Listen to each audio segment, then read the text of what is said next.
ಬಾಗಲಕೋಟೆ ಜಿಲ್ಲೆಯಲ್ಲಿ ರಸಗೊಬ್ಬರಕ್ಕೆ ಅಭಾವ, ಮಾರಾಟ ಕೇಂದ್ರಗಳಲ್ಲಿ ಸಿಗದ ಯೂರಿಯಾ, ಡಿಎಪಿ ಜಿಲ್ಲೆಯ ಬಹುತೇಕ ಅಂಗಡಿಗಳಲ್ಲಿ ಯೂರಿಯಾ ಕೊರತೆ ಉಂಟಾಗಿದೆ. ಯೂರಿಯಾ, ಡಿಎಪಿ ಕೇಳಿದ್ರೆ ಸ್ಟಾಕ್ ಇಲ್ಲ ಅಂತ ಉತ್ತರ ಕೊಡ್ತಾ ಇದ್ದಾರೆ. ಕೆಲವು ಕಡೆಯಲ್ಲಿ ಸರ್ಕಾರದ ದರಕ್ಕಿಂತ ಹೆಚ್ಚಿನ ದರಕ್ಕೆ ಮಾರಾಟ ಮಾಡಲಾಗ್ತಾ ಇದೆ. ಕೆಲವೆಡೆ ಯೂರಿಯಾ ಬೇಕು ಅಂದ್ರೆ ಡಿಎಪಿ ಖರೀದಿ ಅನ್ನೋದು ಕಡ್ಡಾಯ ಅಂತ ಹೇಳ್ತಾ ಇದ್ದಾರೆ. ರಾಜ್ಯದಾದ್ಯಂತ ಸದ್ಯ ಈಗ ಸಮಸ್ಯೆ ಆಗ್ತಿರೋದು ಇದೇ ಯೂರಿಯಾ ಕೊರತೆ. ಯೂರಿಯಾ ಮತ್ತು ಡಿಎಪಿ ಕೇಳಿದ್ರೆ ಸ್ಟಾಕ್ ಇಲ್ಲ ಅಂತಾರೆ. ಕೆಲವು ಕಡೆಯಲ್ಲಿ ಯೂರಿಯಾ ಕೇಳಿದ್ರೆ ಡಿಎಪಿನೂ ತಗೊಂಡು ಹೋಗಿ ಅಂತ ಹೇಳ್ತಾ ಇದ್ದಾರೆ.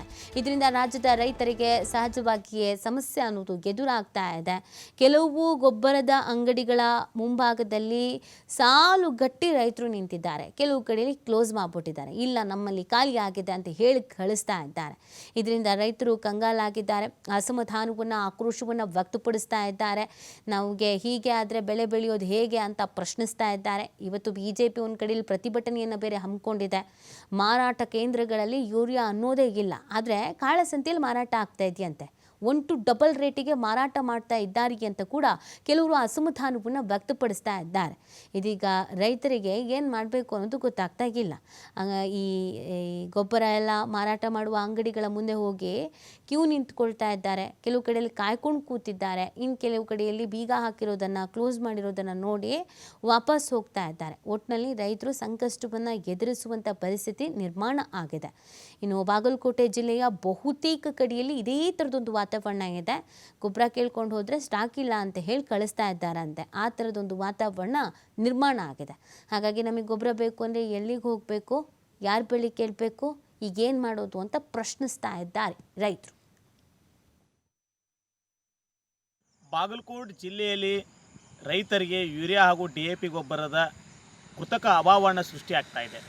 ಒಂದು ಕಡೆ ಜಿಲ್ಲಾ ಮಟ್ಟದ ಕೃಷಿ ಅಧಿಕಾರಿಗಳು ಬಾಗಲಕೋಟೆ ಜಿಲ್ಲೆಗೆ ಸಂಬಂಧಪಟ್ಟಂತೆ ಯಾವುದೇ ರೀತಿಯಾಗಿರ್ತಕ್ಕಂಥ ಗೊಬ್ಬರದ ಕೊರತೆ ಇಲ್ಲ, ಯೂರಿಯಾ ಕೊರತೆ ಇಲ್ಲ, ಡಿಎಪಿ ಕೊರತೆ ಇಲ್ಲ ಅಂತ ಹೇಳಿದರೆ, ಈ ಕಡೆ ರೈತರು ಗೊಬ್ಬರ ಅಂಗಡಿಗಳಿಗೆ ಹೋದಾಗ ಅಲ್ಲಿಗೆ ಯೂರಿಯಾ ಸಿಗ್ತಾ ಇಲ್ಲ, ಡಿಎಪಿ ಸಿಗ್ತಾ ಇಲ್ಲ.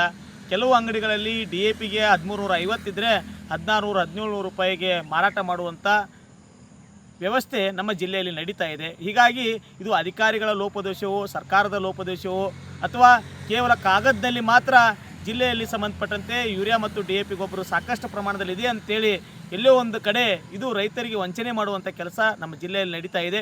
ಹಾಗಾಗಿ ಸರ್ಕಾರ ಎಚ್ಚೆತ್ತುಕೊಳ್ಬೇಕು, ಅಧಿಕಾರಿಗಳು ಎಚ್ಚೆತ್ತುಕೊಳ್ಬೇಕು. ಡಿಎಪಿ ಹಾಗೂ ಯೂರಿಯಾ ಗೊಬ್ಬರ ಕೃತಕ ಅಭಾವ ಸೃಷ್ಟಿಯಾಗಿದ್ದನ್ನು ತಡೆಗಟ್ಟಬೇಕಂತ ನಾನು ಆಗ್ರಹಿಸ್ತಾ ಇದ್ದೇನೆ. ಬಾಗಲಕೋಟೆಯಲ್ಲಿ ಯೂರಿಯಾ ಅಭಾವ ಇಲ್ಲ ಅಂತ ಅಧಿಕಾರಿಗಳು ಹೇಳ್ತಾ ಇದ್ದಾರೆ. ಬೇಡಿಕೆಗಿಂತ ಹೆಚ್ಚಿನ ದಾಸ್ತಾನು ಇದೆ ಅಂತ ಅಧಿಕಾರಿಗಳು ಹೇಳ್ತಾ ಇರೋದು. ಜಿಲ್ಲೆಯಲ್ಲಿ ಬೇಡಿಕೆಗಿಂತ ಹೆಚ್ಚು ಗೊಬ್ಬರ ದಾಸ್ತಾನು ಇದೆ ಅಂತ ಹೇಳ್ತಿದ್ದಾರೆ. ಈಗಾಗಲೇ ನಮ್ಮಲ್ಲಿ 8448 ಟನ್ ಯೂರಿಯಾ ಸ್ಟಾಕ್ ಇದೆ. ರೈತರು ಭೂಮಿಗೆ ಕೇವಲ ರಾಸಾಯನಿಕ ಗೊಬ್ಬರ ಬಳಸಬಾರ್ದು, ಅದರ ಜೊತೆಗೆ ಹಾಗೆಯೇ ಯೂರಿಯಾ, ಡಿಎಪಿ ಬಳಸಬೇಕು. ಮಾರಾಟಗಾರರು ಗೊಬ್ಬರ ಇಲ್ಲ ಅಂತ ಹೇಳಿದ್ರೆ ಮಾಹಿತಿ ನೀಡಿ, ಅಂತಹ ಮಾರಾಟಗಾರರ ಮೇಲೆ ಕಠಿಣ ಕ್ರಮವನ್ನು ಕೈಗೊಳ್ತೀವಿ ಅಂತ ಅಧಿಕಾರಿಗಳು ಸ್ಪಷ್ಟನೆಯನ್ನು ಕೊಡ್ತಾ ಇದ್ದಾರೆ. ನಮ್ಮ ಜಿಲ್ಲೆಯಲ್ಲಿ ರಸಗೊಬ್ಬರದ ಪೂರೈಕೆ ಸಮರ್ಪಕವಾಗಿದೆ. ನಮ್ಮ ಬೇಡಿಕೆ ತಕ್ಕಂಗೆ ಅದಕ್ಕಿಂತ ಜಾಸ್ತಿನೇ ಪೂರೈಕೆ ಆಗಿದೆ. ಸರಿಯಾದ ಪ್ರಮಾಣದಲ್ಲಿ ನಮ್ಮ ರೈತ ಸಂಪರ್ಕ ಕೇಂದ್ರನ ಸಂಪರ್ಕಿಸಿ ಎಷ್ಟು ಅವಶ್ಯಕತೆ ಇದೆ ಅಷ್ಟು ರಸಗೊಬ್ಬರ ಬಳಸಬೇಕು. ಇದಲ್ಲದೆ ನಮಗೆ ನ್ಯಾನೋ ಯೂರಿಯಾ ಮತ್ತು ನ್ಯಾನೋ ಡಿಎಪಿ ಕೂಡ ನಮ್ಮ ಜಿಲ್ಲೆಯಲ್ಲಿ ಸರಬರಾಜಿದೆ. ಈಗ 35,000 ಬಾಟಲಷ್ಟು ನಮ್ಮಲ್ಲಿ ನ್ಯಾನೋ ಯೂರಿಯಾ ಲಭ್ಯ ಇದೆ. ಅದರಲ್ಲಿ ಈಗಾಗಲೇ ರೈತ ಬಾಂಧವರು ಡ್ರೋನ್ ಬಳಸಿ ನ್ಯಾನೋ ಯೂರಿಯಾ ಮತ್ತು ನ್ಯಾನೋ ಡಿಎಪಿನ ಸ್ಪ್ರೇ ಮಾಡ್ತಾ ಇದ್ದಾರೆ. ನ್ಯಾನೋ ಯೂರಿಯಾ 35,000 ಬಾಟ್ಲು ದಾಸ್ತಾನಿನಲ್ಲಿ 22,000ದಷ್ಟು ಈಗ ಬಾಟ್ಲ್ನಷ್ಟು ಅದನ್ನು ಬಳಸಿದ್ದಾರೆ. ಅದೇ ರೀತಿ ಡಿಎಪಿ 12,000 ಬಾಟ್ಲಷ್ಟು ದಾಸ್ತಾನಿತ್ತು. 4,000 ಬಾಟ್ಲಷ್ಟು ದಾಸ್ತಾನು ವಿತರಣೆಯಾಗಿ ಬಳಕೆಯಾಗಿದೆ. ಅಂದರೆ ನಾನು ತಮಗಾಗಲೇ ಹೇಳಿದಾಗೆ ನಮ್ಮದು ಯೂರಿಯಾ ಮತ್ತು ಡಿಎಪಿ ನಮ್ಮ ಜುಲೈ ಅಂತ್ಯದ ಬೇಡಿಕೆಗಿಂತಲೂ ಹೆಚ್ಚು ಪೂರೈಕೆ ಆಗಿದೆ. ಇನ್ನು ನಮ್ಗೆ 15 ದಿವಸ ಇದ್ದಾಗ ಕೂಡ ನಾವು ಬೇಡಿಕೆ ಜಾಸ್ತಿ ಸೇರಿಸಿ ಹೇಳಿದ್ರು ಕೂಡ ಅದಕ್ಕಿಂತ ಜಾಸ್ತಿ ನಮಗೆ ಪೂರೈಕೆ ಆಗಿದೆ. ನ್ಯಾನೋ ಹೆಚ್ಚುವರಿಯಾಗಿ ನ್ಯಾನೋ ಮತ್ತು ಯೂರಿಯಾ ಮತ್ತು ಡಿಎಪಿ ಪೂರೈಕೆ ಆಗಿದೆ. ಹರಳು ರೂಪದ್ದು ಕೂಡ ನಮಗೆ ಬೇಡಿಕೆಯಿಂದ ಜಾಸ್ತಿ ಆಗಿದೆ. ಸೊ ಅದು ಶಾರ್ಟೇಜು ಅಥವಾ ಕಡಿಮೆ ಪೂರೈಕೆದು ಪ್ರಶ್ನೆ ಬರೋದಿಲ್ಲ. ಹಾಗೇನಾದರೂ ರೈತರಿಗೆ ಅಂಥದ್ದು ಏನಾದರೂ ಪ್ರಕರಣ ಕಂಡು ಬಂದಲ್ಲಿ ನಮ್ಮ ರೈತ ಸಂಪರ್ಕ ಕೇಂದ್ರಕ್ಕೆ ಆಗಲಿ ಅಥವಾ ತಾಲೂಕು ಮಟ್ಟದ ಜಿಲ್ಲಾ ಮಟ್ಟದ ಕೃಷಿ ಅಧಿಕಾರಿ ಭೇಟಿಯಾದಲ್ಲಿ ಹೇಳಿದರೆ ನಾವು ಅಂತರ ಮೇಲೆ ಕಠಿಣವಾದ ಕ್ರಮ ಕೈಗೊಳ್ತೀವಿ. ಈಗಾಗಲೇ ರೈತ ಬಾಂಧವರು ನಮ್ಮ ಜಿಲ್ಲೆಯಲ್ಲಿ ರಸಗೊಬ್ಬರ ಈ ಬಗ್ಗೆ ಮತ್ತಷ್ಟು ಮಾಹಿತಿ ನೀಡ್ತಾರೆ ನಮ್ಮ ಪ್ರತಿನಿಧಿ ಗುರು ಹಿರೇಮಠ್. ಗುರು, ಒಂದು ಕಡೆಯಲ್ಲಿ ಅಧಿಕಾರಿಗಳು ನೋಡಿದ್ರೆ ನಮ್ಮಲ್ಲಿ ಯಾವುದೇ ರೀತಿಯಾದಂಥ ಸಮಸ್ಯೆ ಇಲ್ಲ, ಗೊಬ್ಬರ ಇದೆ, ಕೊರತೆನೇ ಇಲ್ಲ ಅಂತಾರೆ. ಇನ್ನೊಂದು ಕಡೆಯಲ್ಲಿ ಅಂಗಡಿಗೆ ಹೋದರೆ ಇಲ್ಲ ಅಂತ ಹೇಳ್ತಿದ್ದಾರೆ. ಯಾರು ಇಲ್ಲಿ ಸುಳ್ಳು ಹೇಳ್ತಾ ಇದ್ದಾರೆ? ಯಾಕಿದ್ರೂ ಇಲ್ಲ ಅಂತ ಹೇಳ್ತಾ ಇದ್ದಾರೆ?